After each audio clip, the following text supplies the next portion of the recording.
Okay, joining us today on Best Dog Life is Carmen Brothers. She's a nationally recognized pet tracking expert and the founder of Found, an organization that brings home lost pets safe and sound.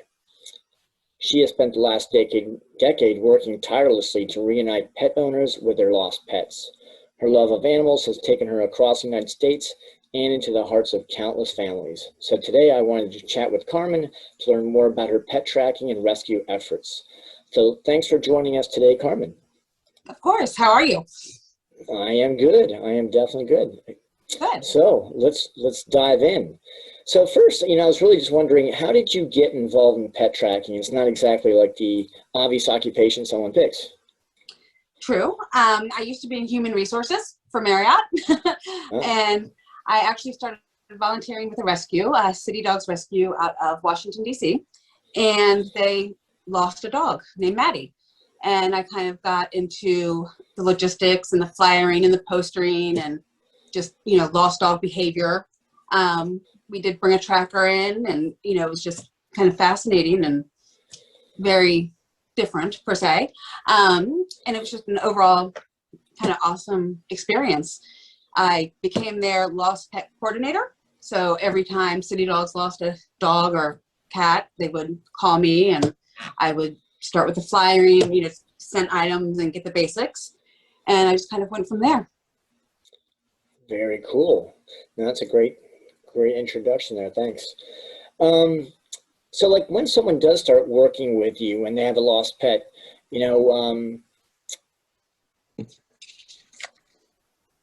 well, let me ask it this way. What steps should someone take who, if they've lost a pet, what steps should they take once they know that their pet has gone missing? So the first thing they're going to want to do is make sure they have a very clear, simple flyer. It doesn't, less is more. Big picture, big phone number, lost, and ideally do not chase. Because, kind of rule of thumb, when people see a dog walking down the road or whatever, they're going to be, oh, well, there's, Fluffy, let me go get Fluffy. And they're going to run after Fluffy and yell his name, and Fluffy's likely not going to engage or, recognize their owner even at that point. So we suggest getting flyers out for probably a 3 to 5 mile radius. Lost dogs can go anywhere from 3 to 5 miles a day. Typically they circle, and so it's kind of a 3 to 5 mile circle. There are things that kind of change that, like power lines, train tracks, a dog getting chased, that kind of thing. But first thing they're going to do is get the flyers up. And then ideally reach out, social media. There's tons of lost pet sites, Facebook, helping lost pets, Paw Boost. There's Amber Alerts and robocalls, and, just getting it out as much as you can, putting it on your next door, as well as your neighbors. The Ring doorbells have that neighbors app, and you don't actually have to have a Ring doorbell to post on the app. But a lot of times, because when pets go missing and go into flight mode, they're most active between dusk and dawn.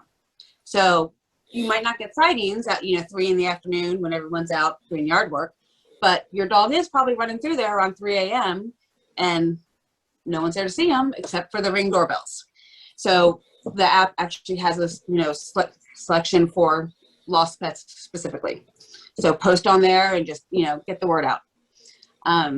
Ideally, you're going to put something with whoever the dog or cat or whatever is most attached to, something with their scent outside, whether that be bath towel, socks, whatever. When pets go missing, they utilize their sense of scent above everything else. So if they're trying to make their way back home, we really want to help them. So you don't necessarily want to put out like the dog bed or a litter box. It needs to be something of the owner's scent to try and draw them back in. Gotcha. Okay, very helpful. Thanks.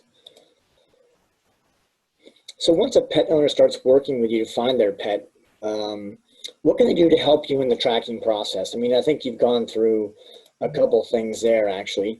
Are there other things that they can do beyond that? Well, they're going to want to make sure they have a good scent item for their pet. Okay. And that kind of goes back to why you're not putting a litter box or dog bed outside. So a lot of times that's mainly what their pet scent is on. If you leave it outside and it rains, or you have, the squirrels or whatever on there, it's contaminating that scent item, making it harder for my dogs to determine what they're looking for. So you're going to want to get a blanket, brush, collar, harness, something with your animal scent on it, and put it in a either unscented trash bag or a Ziploc bag, and just stick it somewhere out of the way. That way, if you do decide to pursue tracking and you need a tracking dog, you know you have something that they can use. Typically, depending on what their flyer looks like, we'll do a flyer for them as well. You know, we don't want people putting, you know, Fluffy's name on the flyer, because we don't want people calling after their pet. If, again, they're going to hear, they're not associating, you know, hey, that's mom calling my name. They're just hearing a loud noise and turning and running. So if you don't have a name on the flyer, it kind of helps eliminate people, hey, there goes Fluffy, and yelling after him. We typically want to get out within the first 7 days. We can go out up to 14, depending on the area and terrain. You know, New York City is going to be a lot different to track in than Texas, just as far as car contamination and people and that kind of thing. But again, once they reach out, we kind of work with them, look at a map, give them probable search areas, tell them where to make sure they have flyers up at. You know, is there a water source? Is there train tracks their dog could be traveling? And make sure that they also understand flight mode. Because most people, I'd say 98% of people we talk to, once, you know, hey, what happened? You know, how's the search efforts coming? Well, we lost him and we've been outside screaming for him for, you know, 5 hours now. Okay, I get that, because no one knows, you know, your average people don't know that they should not be outside screaming for their dog, because they're not associating that. So we send them a calming signals video so they know what to do if they do get eyes on their dog. And that way they're kind of prepared for the dog to see them and possibly just turn around and bolt the other way. And then if there's no sightings, or if the sightings are, you know, 7-8 miles apart, is that really your dog, or are there two dogs out there? Let's, you know, see if we can figure out and narrow down where they're, you know, kind of hunkering down at and where they're starting to settle. And I bring my dogs out and we see what we can find. Gotcha. Well, thanks for going through that. That's really interesting.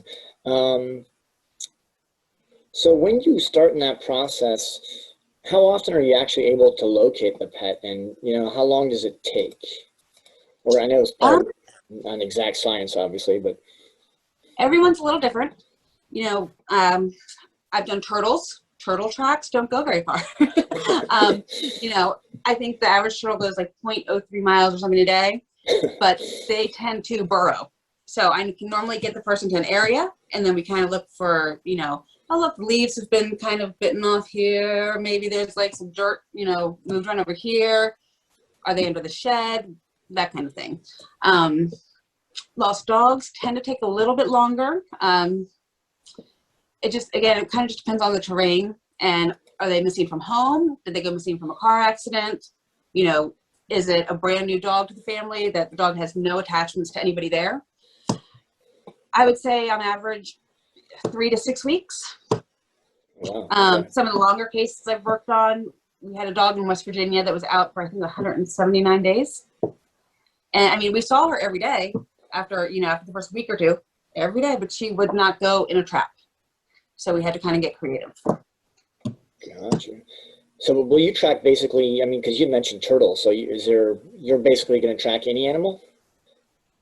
As long as you have a scent item, yes. For the turtle, for instance, we used a flower pot, or, you know, one of the warming rocks that they like to lay on. Obviously cats, dogs, we've done goats, we have done capybaras. I have done a horse as well. Pretty much if it moves and you have something that's laid on or touched or, you know, slept on, we can come find you. Gotcha. And is there like a, you know, I'm sure there's a couple different reasons. You mentioned a few, you know, why pets end up sort of, you know, straying. You mentioned accidents and other things, but is there a common cause that, you know, like, is there one that's more prevalent than another for a reason for why this happens? I mean, it just kind of, you know, not really. I can tell you 4th of July, it's a little crazy. Fireworks. Holidays tend to be crazy because you've got family members coming in and out, leaving doors open, gates open, you know, whatever. New Year's Eve is another big one because, again, fireworks. Yeah. But it can really happen to anybody. And, you know, that's, people don't understand that until it's actually happened to them. Yeah, no, we've fostered a few dogs, and we've definitely come, you know, we've been very vigilant, but there's always been that one or two times where they back out of the leash or something, and you're like, Right. your heart goes to you. You get very, very terrified. So it's, Right. I can definitely You know, we see try it. to work with rescues that, you know, to develop a, you know, double leash the dogs for the first 30 days and that kind of thing to prevent that. And then we also educate fosters on what to do if, you know, the dog does go missing. You know, don't chase, drop to the ground, and, you know, calming signals. Or if it's a puppy, maybe turn around and run the other way into a fenced-in backyard and make it a game. Yeah, we were lucky enough to actually have another dog, so that saved us a few times because the dog would come back. Yeah. Okay. So it's interesting how it works. What would you say is sort of the most challenging part about tracking and actually, you know, finding the animal? Well, let's see. I guess having everybody understand the whole process itself. A lot of times I go out and I really try to make sure that I explain everything very thoroughly before I even get in the car, because I'll get there and people are like, okay, they've got their leash and their harness and let's go get my dog. And it's very, very rare that you're actually going to walk up on the missing pet with me there. Has it happened? Yes, but it's probably less than 5% of the time. I would say in 8 or 9 years now, it's maybe happened 13 times. Now, we'll see the pet, and actually being able to contain the pet while we're still there is even more challenging. So, you know, it's important for people to understand that a dog tracker coming out does not mean, okay, let's go get, you know, let's bring Fluffy home right now. Let's go find him. Not going to work. We're looking to kind of identify a pattern and give you the area that your dog or cat or goat or whatever is, you know, circling, and then work with you on safely bringing them home, whether that be live cameras, feeding stations, humane trapping. It just really depends on the situation. Gotcha. Very interesting. Yeah, I would have, in today's world of like instant gratification, you just assume, well, yeah, we'll go find them in like, you know, a day or two. But yeah, I guess you're going to have to have some serious patience. It's not going to work that way. Yeah, no, that's really interesting. So I know you've been doing this for a while now, so you've had a lot of success throughout the years. Is there a story that really sticks on you? Probably have multiple, but is there one story that sort of sticks in your mind in terms of that was really interesting or amazing? Let's see. Well, probably about a year ago, we tracked a 16-year-old dog named Kamau in upper Northwest DC. And Kamau had been out probably, I don't know, 7 or 8 days at that point. And we ended up in Rock Creek Park, which, if you're not familiar, that is hundreds of thousands of, you know, woods and acres and just insane amount of land. And we were actually able to walk up on the dog. And, you know, again, I make sure I tell the owner, if we see your dog while we're on the track, the first thing I'm doing is me and my dog, we're turning around and leaving, because I'm just going to stress your dog out. I need you to get on the ground, you know, don't make direct eye contact, don't lunge, you know, you just kind of have to make sure once your dog's able to, you know, get your scent, they realize, oh, hey, that's mom. But from, you know, 3, 4, 5 feet away, they have no idea who that is. They're in, you know, survival mode. That could be a predator or whatever. But it took her an hour and a half, but she was actually able to come on a leash and home that day. Wow. Mm-hmm. Yeah, that's definitely a great story. The other thing I was wondering was, you know, when should, you know, because I'm sure people, you know, I look at the fosters and you can see that people lose pets on a, you know, somewhat frequent basis, you know, sadly. But when do people know, and when should they contact you? When should they get you involved in terms of, hey, let me take it to the next level? I would say if you have not had a sighting of your dog or cat in 24 to 36 hours, you might want to consider contacting a tracker. You know, if you have sightings, I can kind of look at a map and help you figure out where to put feeding stations, and we can kind of figure out a trapping plan without me coming out with the dog. But if you have no idea which way your dog went and no one has seen your dog and there's, you know, nothing, and you have posters out, you know, for a good, you know, range, then you're going to want to figure out where your pet's gone. Wow. Okay. Got you. And then what's the best way to contact you? Is it just through like your website or your web or like Facebook or? Both, yes. My website is professionalpettrackers.com. Gotcha. And there's a link right there to the Facebook page, and I'm pretty sure my phone number is all over there as well. So. Gotcha. Okay, cool. And then, so I guess there's no, I know obviously there's no technology at this point in time where you can sort of, track your animal if they go missing, like GPS Well, kind of thing. I mean, there's GPS collars, yes. Yeah. But kind of rule of thumb is if you have a GPS collar and it's not on your dog, that's when they're going to go missing. Okay. There's unfortunately no like GPS microchip Right. at this point, which is surprising. But when you think about it, you would have to find a way to literally charge your pet at night. Yeah. And that's, I don't really know how that would work out. So, the best thing is just, again, get the GPS collars. If it's, a new dog to the family, leash to the collar and harness. Make sure you know your dog and your dog's bonded to you before you go to any kind of, off-leash dog parks with no fences. And, I get a lot of calls from people hiking up through, the Shenandoah or George Washington Forest. And who knew? My dog of the week decided he was going to chase a deer and he hasn't come back yet. Okay, well, great. Those can be tricky because if you get to a certain point, a tracking dog is just going to push that dog further into the woods.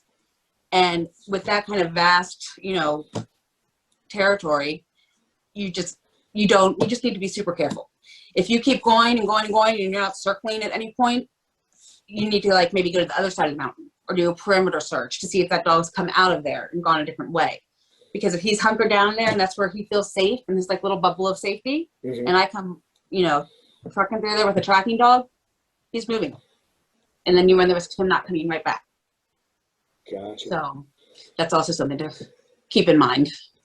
Yeah, wow. No, there's a lot of interesting things here for sure. Learned a lot. So, hey, Carmen, I really appreciate you joining me today and answering all these questions. I've definitely learned a lot today. So, and I think definitely want to share this with other people because I think it'll help them hopefully deal with either, hopefully prevent the situation from occurring or help them if they do have a lost pet. So thank you very much.